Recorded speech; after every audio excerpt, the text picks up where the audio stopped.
말씀은 아모스 7장 7절로부터 9절 말씀. 제가 할 성경은 말씀 1281쪽에 있습니다. 다 찾으셨으면 같이 한 목소리로 합독하겠습니다. 또 내게 보이신 것이 이러하니라. 다림줄을 가지고 쌓은 나 곁에 주께서 손에 다림줄을 잡고 서셨더니 여호와께서 내게 이르시되 아모스야, 내가 무엇을 보냐? 내가 대답하되 다림줄이니이다. 주께서 이르시되 내가 다림줄을 내 백성 이스라엘 가운데 두고 다시는 용서하지 아니하리니 이삭의 산당들이 황폐되며 이스라엘의 성소들이 파괴될 것이라. 내가 일어나 칼로 여로보암의 집을 치리라 하시리라. 아멘. 오늘은 내 삶의 기준은 무엇인가에 대해서 한번 같이 말씀을 나누겠습니다. 여러분, 거의 30년 전의 일이죠. 1992년 4월 29일부터 5월 4일까지 미국 로스앤젤레스에서 일어났던 흑인들에 의해서 폭동이 일어난 것을 우리는 LA 폭동이라고 말합니다.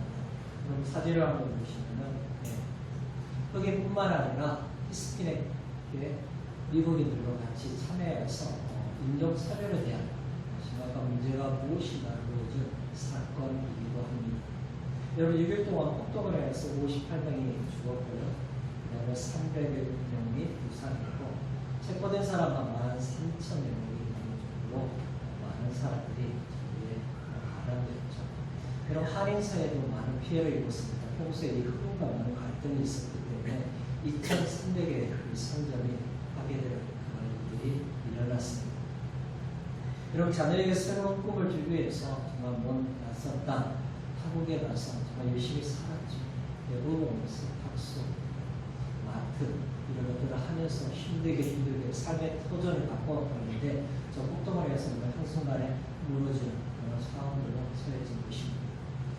미국 정부가 이제 그 폭동에 대해서 피해 보상에 대해서 해준다는 그런 소식이 전달했는데 그 근거가 뭐냐? 그동안 낸 세금을 기준으로 해서 피해 보상을 해주겠다는 소식이었습니다. 여러분, 이 소식을 들은 한인사회가 기뻐했을까요?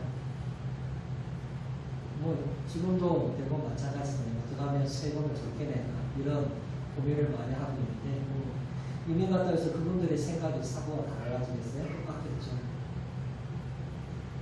실질적인 그 사람의 기업이 어떤 운영되는가를 볼 수 있는 게 세금 낸 나쁜데, 그에 대해서 정확하게 했으면 제대로 된 보상을 받았을 텐데, 그렇지 못했다는 거죠.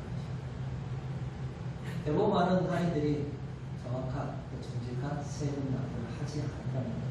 그 가운데도 그래도 정말 믿음이 있는 분들은 정말 처음부터 납부를 정확하게 했다는 거죠. 사람들이 미쳤다고 얘기했겠죠. 그분이라고 피해를 안 받겠습니까? 그런데 정말 그 피해 속에서 보상을 받으니까 하나님 감사합니다. 이런 믿음의 고백을 했다는 것이죠. 그럼 그들도 많은 갈등 속에 있었을 겁니다. 왜냐하면 쉽게 세금을 벌낼 수 있는 방법이 있는데 이렇게 하는 것이 맞습니다. 하나님 앞에 물어봤겠죠. 어떤 것이 하나님이 기뻐하시는 일일까? 그래서 그들의 선택은 없으니까 힘들지만 정직하게 납부하자. 그런 선택을 했던 거죠. 여러분, 폭동 가운데서도 어떤 한 상점은 안전하게 아무런 피해도 입지 않고 있었다고 합니다. 그거는 평소에 좀 어렵고 힘든 흑인이나 이 히스패닉의 미국인들에 대해서 생필품을 제공해 주었다고 합니다. 심지어는 기초생활자이면서 알코올 중독자인 남편이 와서 그 미국 정부로부터 받은 그 비용을 가지고 술을 사려고 하면 아내한테 전화를 해서 그것을 못하게 막기도 했다고 하죠. 근데 정독이 여기 와서 들어와서 물건을 가지고 막 달아나면 어떻게 돼요? 총 쏴야 돼요? 아니에요. 넘어질까 조심하라고 그렇게 말할 정도로 선행을 베풀면서 살았던 분이라는 폭동이 일어나자 놀란 것은 이 흑인 주민들이 또 그 다음에 깽가리 와서 그 상점을 지켜줬다는 거죠. 여러분, 어떻게 그분은 그런 삶을 살 수 있었을까요? 모든 사람들이 인생을 살면서 나름대로 삶의 기준과 가치관이 있습니다. 무엇이 옳고 그러다 우리가 단정질 수는 없어요. 그러나 적어도 믿음의 백성인 우리는 불신자들과 분명히 다른 삶을 살아야 하는 것이죠. 여러분, 예배는 예배당에서의 삶만을 의미하지 않습니다. 물론 주일날 우리가 예배당에서 드린 예배를 통해서 한 주간 살아갈 수 있는 힘을 공급받습니다.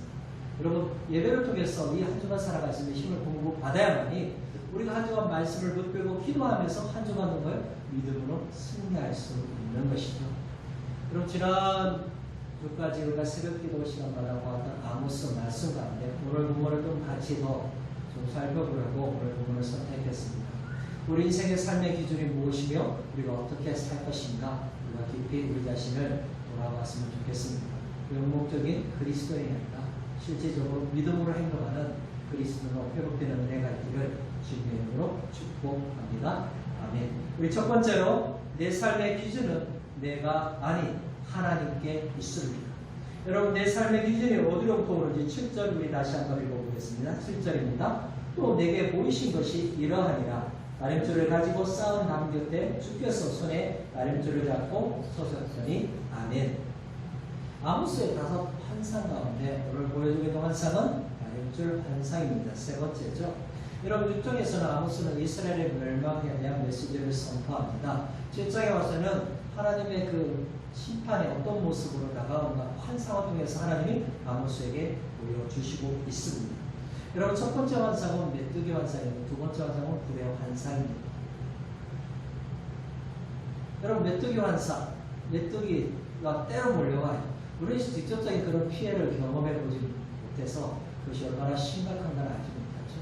뭐 영상이나 매스컴을 통해서 가끔가다 메뚜기 떼가 해서 그런 피해를 입은 것들을 보잖아요. 여러분, 대낮인데도 뭐요? 메뚜기 떼가 오면 캄캄해집니다. 남아있는 농작물 보니까 엄청나게 피해를 입습니다. 얼마나 개고스럽게 먹는지 남아있는 게 없을 정도로 상당한 큰 피해를 입게 되는 거죠. 그러자 아모스가 그 환상을 보고 어떻게 하나님 앞에 간절히 기도하죠. 그러자 하나님께서 그 환상을 취소하십니다. 여러분, 두 번째는 불의 환상입니다. 지금도 지구촌 곳곳에서 산불로 인해서 고통당하고 있는 사람들 많죠. 삶의 터전을 잃어버리고 또 이주해야 하는 그런 사람들의 모습을 우리가 보게 됩니다. 근데 대부분 불은 어디에서 일어나요? 땅에서 일어나죠. 근데 지금 우리가 보고 있는 이 불은 어디에서 시작합니까? 바다에서 시작합니다. 우리가 가끔 뭐 석유나 아니면 가스 이렇게 시추할 때 보이는 그런 불꽃도 있지만, 여러분, 불꽃이 이 불이 얼마나 강력한지 바다로부터 시작해서 육지를 삼켜버려요. 메뚜기 제왕으로 인해서 엄청난 피해를 입었는데 이제 남아있는 것조차도 뭡니까? 어떻게 될지 모르는 긴박한 상황, 심지어는 이제 살 수 있느냐, 살아남을 수 있느냐, 이런 긴박한 상황 속에 처하게 될 것임을 보여주는 게 불의 재앙입니다. 여러분, 이 환상을 보고 아모스가 어떻게 하나님 앞에 또 엎드리죠. 그리고 하나님이 취소해 주십니다. 여러분, 두 환상을 보고 아모스는 야곱이 미약하니까 견딜 수 없다고 하나님 긍휼을 베풀어 달라고 기도하죠. 여러분, 세 번째, 오늘 우리가 보고 있는 환상은 뭡니까? 나름줄을 남 곁에 잡고 서 계신 여호와의 목소리. 여러분, 나름줄이 뭐예요? 건물이 수직으로 제대로 세워진 날을 쟤는 줄을 나름줄이라고 말합니다. 그러니까 밑에서부터 잘 올라가고 있느냐, 똑바로 세워졌는가 확인하는 것이 다림줄이라고. 나비나 주석이나 이 줄을 실에 매달아서 그리고 어떻게 내려뜨려서 확인하는 거죠. 담이 제대로 수직인가 아닌가를 확인하는 게 다림줄이라 했습니다. 여러분, 확인해봤더니 기울어졌어요. 잘못 세워졌어요. 그럼 어떻게 해요? 그냥 무시하고 위에다 계속해서 건물을 세울 수 있습니까? 이 정도면 괜찮겠지 하면서 계속해서 건물을 세울 수 있습니까? 불가능합니다. 그러다 보면 뭐예요? 잠시 후에 무너진다. 엄청난 피해를 입게 된다는 것이죠. 여러분, 기울었다면 수직에 맞지 않다면 어떻게 돼요? 허물고 다시 세워야 한다는 거죠. 그래야 여러분 튼튼한 건물을 지을 수 있습니다. 이처럼 나림줄은 건축하는데 반드시 필요한 겁니다. 수직에 맞는가 틀린가를 확인하는 도라는 것이죠. 그런데 여러분, 이 기준이 되는 나림줄을 지금 누가 잡고 계시나요? 여호와 하나님이십니다. 이 말을 뭐냐면 우리 삶의 기준은 내가 아니라는 거예요. 여러분, 나의 삶의 기준을 내가 가지고 있다고 한번 생각해 보십시오. 정확할 수 있겠습니까? 그럴 수 없는 것이죠. 물론 여러분, 우리가 하나님의 기준을 무시하며 살 수 있습니다. 그렇다고 하나님이 그 기준을 포기하지 않으십니다. 하나님은 뭡니까? 당신의 기준을 가지고 모든 삶의 인생을 재어보신다는 거죠. 솔직하게 여러분, 우리가 우리 자신을 제대로 볼 수 있습니까? 알 수 있습니까? 안 합니다. 여러분, 왜 우리가 거울을 보죠? 거울 속에서 나의 모습을 확인하기 위해서 거울을 보는 것처럼 말이죠. 근데 내 삶의 기준이 나에게 된다면 그 삶은 자기 중심적이고 이기적일 수밖에 없는 거예요. 이런 인간관계 속에서도 뭡니까? 외톨이가 되는 것이죠. 하나님의 말씀으로 세우지 않았기 때문에 뭡니까? 제대로 된 삶을 살 수 없고 하나님과 많은 관계 속에서 살아갈 수 없는 것이죠. 여러분, 주께서 남 곁에서 다림줄을 가지고 잡고 계시다는 것은 뭡니까? 북이스라엘의 수도인 사마리아 성을 재보시겠다. 물론 여러분, 문맥적으로는 뭡니까? 이스라엘 백성 전체입니다. 모든 민족, 모든 사람들, 모든 족속을 하나님 뭡니까? 다 재어보신다. 여러분, 왜 하나님이 그것을 재어보시죠? 예레미야 10장 12절에 이렇게 말하고 있습니다. 여호와께서 그의 권능으로 땅을 지으셨고 그의 지혜로 세계를 세우셨고 그의 명철로 하늘을 펴셨습니다. 여호와 하나님은 온 우주 만물을 창조하신 분, 또한 지금도 다스리고 계시는 주관자이시기 때문에 그렇습니다. 어느 누구도 여호와의 기준을 피할 수 없다는 거죠. 그렇다면 여러분, 그 기준이 무엇인가요? 오늘 본문에서는 하나님의 다림줄. 물론 여러분, 건축할 때 사용하는 도구이지만 여기서 뭡니까? 하나님의 말씀의 기준이라는 거예요. 여러분, 개인이나 나라나 하나님의 말씀의 기준으로 제대로 세워지고 있는가 확인하고 계시다는 거예요. 그래서 여러분 뭡니까? 담 곁에 서셨다. 여러분, 역동적인 표현이라는 거예요. 하나님 지금도 뭐하고 계신다? 모든 인생 곁에서 서서 측량하고 계시다. 제대로 세워지고 있는가? 그것을 확인하고 계시다는 겁니다. 사랑하는 여러분, 지금 하나님께서 우리 인생의 삶과 신앙을 다림줄로 지어보신다면 어떻게 말씀하시나요? 제대로 세워지고 있습니까? 아니면 기울어지고 있습니까? 그럼 만약에 나의 인생을 내 삶의 기준으로 산다면 상황에 따라, 사람에 따라 달라질 것입니다. 그러나 우리 인생을 평가하는 기준은 성경입니다. 그래서 여러분, 성경을 정경이라고 말하잖아요. 정경을 다른 말로 하면 캐논입니다. 여러분, 캐논의 뜻이 뭐예요? 척도 기준이 됩니다. 결국 우리 인생을 바르게 측량하시는 것은 하나님의 말씀입니다. 여러분, 하나님께서 말씀을 가지고 우리 인생을 재보십니다. 여러분, 날마다 말씀의 거울 앞에서 온전하게 세워지는 은혜가 있게 주님의 이름으로 축복합니다. 아멘. 두 번째로, 내 삶의 기준은 나를 심판하는 기준이 됩니다. 여러분, 내 삶의 기준이 하는 역할이 8절에 나오는데요. 우리 8절 다시 한번 읽어보겠습니다. 여호와께서 내게 이르시되 아모스야, 내가 무엇을 보느냐? 내가 대답하되 다림줄이니이다. 주께서 이르시되 내가 다림줄을 내 백성 이스라엘 가운데 두고 다시는 용서하지 아니하리니. 아멘. 여기서 하나님께서 친히 아모스의 이름을 부르시죠. 여러분, 앞에 있는 두 가지 환상과 다르죠? 하나님께서 자기 백성의 이름을 아시고 부르십니다. 여러분, 출애굽기 33장 17절에 보면 이런 말씀이 있습니다. 여호와께서 모세에게 이르시되 내가 말하는 이 일도 내가 하리니 너는 내 목전에 은총을 입었고 내가 이름으로도 너를 알미니라. 하나님께서 자기 백성의 이름을 아시고 이름을 부르신다는 건 뭡니까? 특별히 그를 사랑하시고 청해하시고 긍휼을 베풀어 주시고, 여호와 하나님께서 여러분의 이름을 아시고 여러분의 이름을 부르십니다. 여러분, 왜 부르십니까? 여러분에게 은혜와 사랑을 주시기 위해서 부르십니다. 나의 이름을 부르시는 하나님을 만나는 은혜가 있기를 소망합니다. 여러분, 아모스의 이름을 부르신 하나님께서 아모스에게 물어보죠. 무엇을 부르냐? 그러자 아모스가 다림줄이니이다 대답합니다.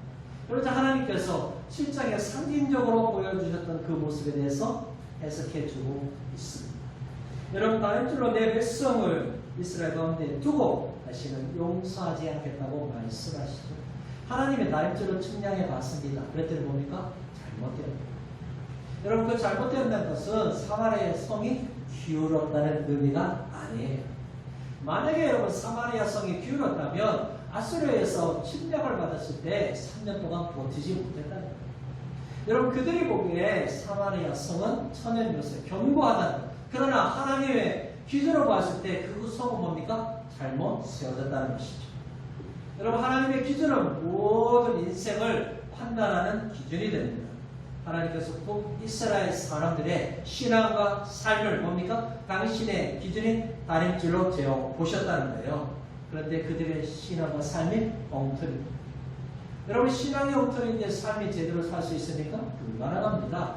여러분, 신앙과 삶은 같이 가는 거예요. 동전의 양면과 똑같습니다. 삶이 엉터리인 사람이 신앙이 바르게 할 수 있다? 안 됩니다. 물론 여러분, 사람들한테 제대로 된 삶인척 할 수는 있지만 그의 기준은 뭐예요? 바르지 못합니다. 하나님의 기준을 재어보니까 그의 삶은 엉터리 잘못되었다. 여러분, 북이스라엘이 다림줄로 측량한 결과 어떻게 하나님이 뭐라고 말씀하십니까?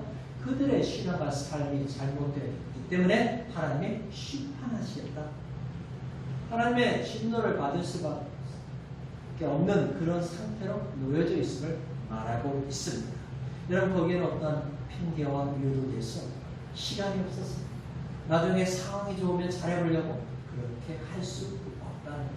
여러분, 마을사들은 로마서 2장 6절로부터 8절에 이렇게 말하고 있습니다. 하나님께서 각 사람에게 그 행한 대로 보호하시되 참고 선을 행하여 영광과 존귀와 썩지 아니함을 구하는 자에게는 영생으로 하시고 오직 당을 지어 진리를 따르지 아니하고 불의를 따르는 자에게는 진노와 분노로 하시니라. 아멘. 여러분, 심지어 하나님 뭡니까? 우리 인생의 행한 대로 심판하시는 분이십니다. 여러분, 우리가 죽는 그 순간에도 하나님 뭡니까?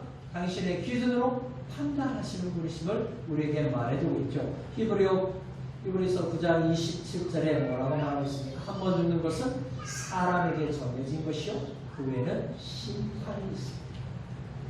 그 심판의 기준이 뭐냐면 여호와 하나님의 말씀입니다.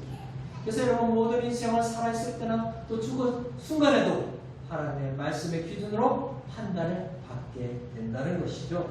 여러분, 제대로 세워져 있는지 신앙과 삶이 올바른지 하나님이 판단하시고 그 판단에 따라 뭡니까? 심판을 하신다. 다림줄 환상을 본 아모스는 첫 번째와 두 번째처럼 하나님 앞에 간절히 기도하지 않습니다. 하나님, 이 재앙을 취소해 주십시오. 하나님 앞에 엎드리지 않는 겁니다. 어느 정도 시간이 지났습니다. 여러분, 메뚜기 환상과 불의 이 환상을 아모스가 보고 이스라엘 백성들에게 선포했겠죠. 근데 여러분, 그들은 그 선포를 들었으면 뭐예요? 죄에서 돌아왔어야죠. 잘못된 삶에서 돌아왔어야 했는데 그들은 돌아오지 않았다. 그러자 아모스는 더 이상 용서하지 않으시려는 하나님의 마음을 알았는지, 아니면 그들의 신앙과 삶이 더 이상 돌이킬 수 없는 상황까지 왔는지 잘 알 수는 없지만 아모스는 이 환상을 보고 하나님 앞에 돌이켜달라고 기도하지 않는다는 거죠.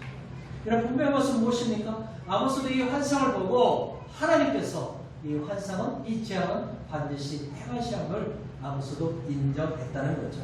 결국 뭡니까? 모든 피조물의 기준은 하나님의 다림줄 말씀이 되어야 함을 아모스가 고백하고 있는 것입니다. 여러분, 삶이 하나님의 기준으로 세워지지 않으면 어떤 삶을 살겠습니까? 자기 중심적인 삶을 살게 되죠. 그래서 마을사들은 말세가 되면 인생길을 어떻게 산다고요?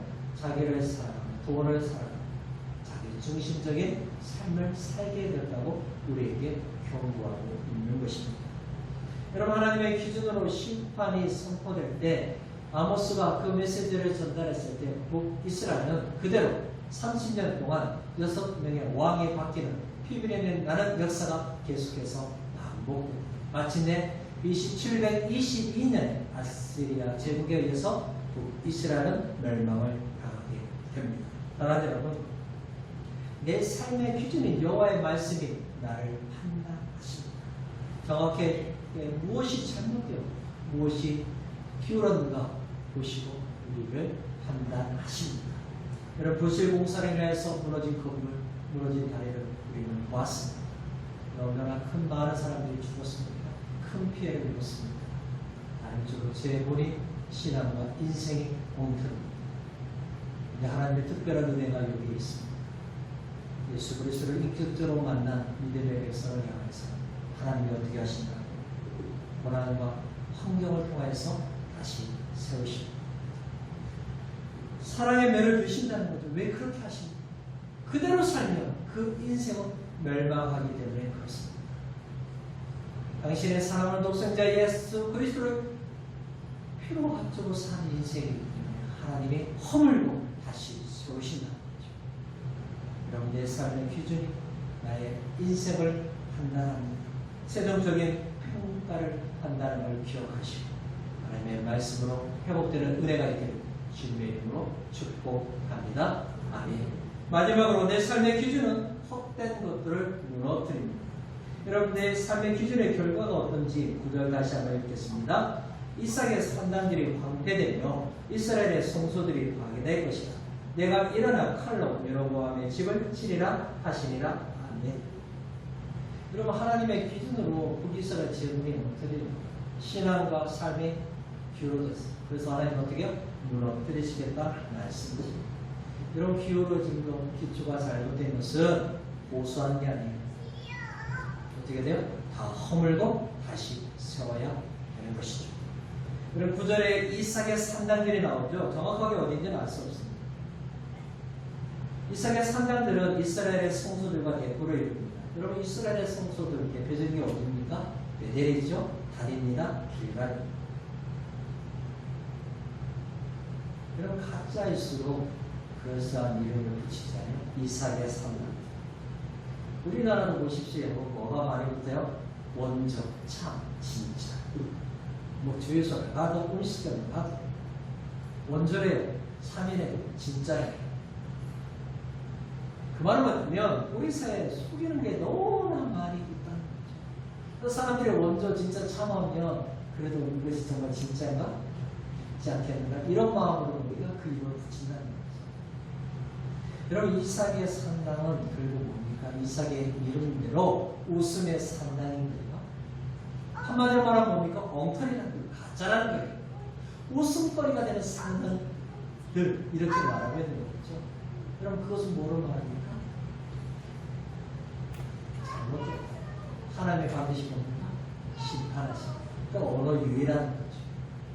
여호와만을 섬겨야 이스라엘 백성들이 뭐를 섬겨야 동시에 우상을 섬깁니다. 혼합주의의 신앙의 장소가 되어버린 겁니다. 여호와와 우상을 함께 섬길 수 있나요? 불가능합니다. 이런 마치 여호와와 재물을 동시에 섬길 수 없다는 예수님의 말씀과 같습니다. 예수님이 마태복음 6장 24절에 이렇게 말씀하셨죠. 한 사람이 두 주인을 섬기지 못할 것이니 혹 이를 미워하고 저를 사랑하거나 혹 이를 중히 여기고 저를 경히 여김이라. 너희가 하나님과 재물을 겸하여 섬기지 못하느니라. 아멘. 그래서 반드시 뭐 한다고? 선택해야 된다.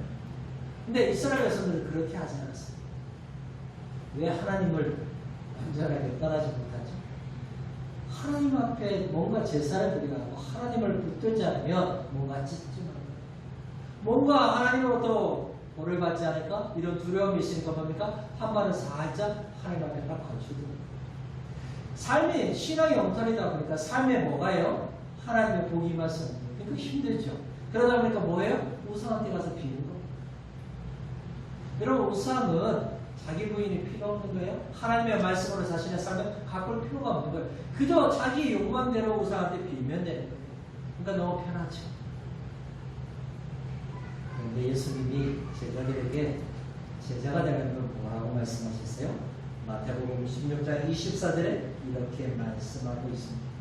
이에 예수께서 제자들에게 이르시되 누구든지 나를 따라오거든 자기를 부인하고 자기 십자가를 지고 나를 따를 것입니다. 아멘.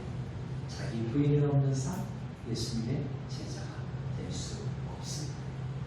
분명한 것은 혼합주의로 살아가는 인생, 하나님이 가만히 내버려두시지 않는다. 그래서 다림줄을 가지고 서 계시는 겁니다. 여러분, 신앙과 삶이 잘못되었으면 하나님 어떻게 되는 걸 허물어 버리시는 거죠. 그 원인을 제공하고 있고 거기에서 공급받고 있는 그 뭐예요? 순서들, 산당들을 허물어 버리셔서 황폐화시켜 버리시는 거예요. 여러분 더 이상 그런 곳에 가서 욕망을 추구하고 공급받는 그 장소를 완전히 뭡니까? 무너뜨려 버리시는 거죠. 또 심지어 주도적으로 그것을 이끌어갔던 여로보암 집을 칼로 치십니다. 여러분 9절 하반절에 보니까 내가 일어나 칼로 여로보암의 집을 치리라 말씀하고 있습니다. 이 말은 뭡니까? 더 이상 여로보암의 집안을 자기 백성으로 인정하지 않으시겠다는 무서운 경고의 말씀입니다. 여러분 여로보암 2세는 솔로몬 왕과 같이 번성하고 흥왕했던 왕조입니다. 경제적으로 군사력으로 너무 잘 되니까 사람들이 기뻐합니다. 여러분 잘 되면 잘 나가면 뭐 해야 돼요? 그것을 가지고 하나님도 잘 섬겨야죠. 근데 오히려 그것 때문에 올무가 되어서 하나님이 점점 몰래 버렸다는 거죠. 여러분 우상 숭배하는 앞잡혔던 그런 무리들이 되어버린 거예요. 적어도 여러분 이스라엘 왕이라면 앞에 있는 리더리라면 백성들에게 본이 되는 신앙의 삶을 살아야죠. 근데 오히려 그들이 주도적으로 하나님을 따라 우상을 섬기는 주동자가 되어버린 거죠. 심지어 여러분 그것을 지적하는 선지자들을 핍박합니다. 믿음의 온전한 삶을 살아가고 있는 백성들을 괴롭힙니다. 그러다 보니까 온 나라가 뭐로 바뀌어요? 우상을 섬기는 자로 바뀌어집니다. 여러분 죄를 행하고 사는 삶 그것은 쉽습니다. 진리를 추구하고 믿음의 삶을 사는 것보다 더 쉽다는 거예요. 왜냐하면 내 마음대로 행하면 됩니다. 내 기분대로 내 욕망대로 살면 되는 것이기 때문에 그렇죠. 그래서 죄는 확산성을 가지고 있습니다. 그럼 왕은 큰 명령을 끼치게 되겠죠. 왕이 저렇게 사니까 왕 앞에 잘 보이는 고관들, 관리들, 심지어는 왕이 택한 제사장들이 뭡니까? 왕을 인정해 주죠. 그리고 따라가죠. 그러니까 온통 나라들의 사람들이 뭐하는 사람들만 일어나요? 우상을 섬기는 자들로 변질되어 버리는 것입니다. 그러면 이것은 우리 삶 가운데도 이런 모습이 있을 수 있어요. 이전에 힘들고 어려울 때는 뭐하고 해요? 하나님 앞에 매달리고 이 어려운 모든 사람들이 이길 수 있도록 넘어갈 수 있도록 간절히 매달립니다. 근데 그 사람들이 끝나버리면 더 하나님 앞에 잘 섬기는데 그렇지 못하다. 오히려 뭡니까? 고난과 힘들 때가 더 나았다는 거예요. 왜 그런 사람들이 계속해서 일어나고 있습니까? 자신의 삶의 기준이 하나님의 기준이 아니야. 하나님의 말씀으로 늘 자신을 바꿔가지 못했다는 거죠. 하나님 기쁘시게 즉 교제가 그의 삶에 점점점 힘겨졌기 때문에 그런 모습으로 변질된 것입니다. 여러분 아모스 선지자의 예언대로 여로보암 1세의 아들의 스가랴는 사마리아에서 왕이 되지만 살렘의 반역에 의해서 죽임을 당하게 됩니다. 여러분 혼합주의 신앙을 이끌었던 자들은 반드시 하나님 뭐 하신다고요? 심판하신다. 헛된 것을 붙들고 사는 자들에게 하나님이 말씀하십니다. 헛된 것 붙들고 살면 반드시 망한다, 무너진다. 그러면 정신 차리고 일어나 라고 우리에게 말씀하십니다. 사랑하는 여러분, 내 삶의 기준이 내 안에 있는 헛된 것들을 무너뜨립니다. 하나님보다도 사랑하는 것, 그 모든 것들이 헛된 것들입니다. 그것은 하나님의 기준으로 반드시 무너집니다. 여러분 신앙이나 삶의 이상 징조가 보입니까? 은혜를 받는 것이 점점 힘들어집니다. 감사를 잃어버리고 또 기쁨이 사라지고 있습니까? 그렇다면 여러분의 신앙과 삶이 상당히 기울어지는 것입니다. 여러분 위기입니다. 하나님의 말씀의 기준으로 바라보시면 모든 것이 다 허물고 하나님이 다시 세우게 되는 것이죠. 그런 상황이 오기 전에 다시 일어서십시오. 헛된 것 다 내려놓고 하나님의 진리에 바르게 세워지는 은혜가 있기를 주님의 이름으로 축복합니다. 아멘. 말씀을 맺겠습니다. 우리가 살다 보면 이건 아닌데 하는 마음이 가질 때가 있습니다. 그러면서 계속해서 살아간다면 그 삶에서 돌이키지 않는다면 하나님의 진노가 어느 순간 갑자기 나의 삶에 다가올 수 있습니다. 여러분 성도는 내 삶의 기준으로 사는 것이 아니라 하나님의 기준으로 사는 것입니다. 그 기준이 나의 삶을 평가하십니다. 그 기준에 의해서 나의 인생의 결과가 나타나는 것이죠. 여러분 하나님의 다림줄로 여러분의 인생을 지어본다면 바로 세워지고 있습니다. 똑바로 세워지고 있습니다. 아니면 기울어졌습니다. 만약 기울어져 있다면 모든 걸 다 허물어요. 그리고 다시 세워야 살 수 있습니다. 우리 평생 하나님의 말씀의 기준으로 나의 삶을 세워가는 은혜가 있기를 주님의 이름으로 축복합니다. 아멘.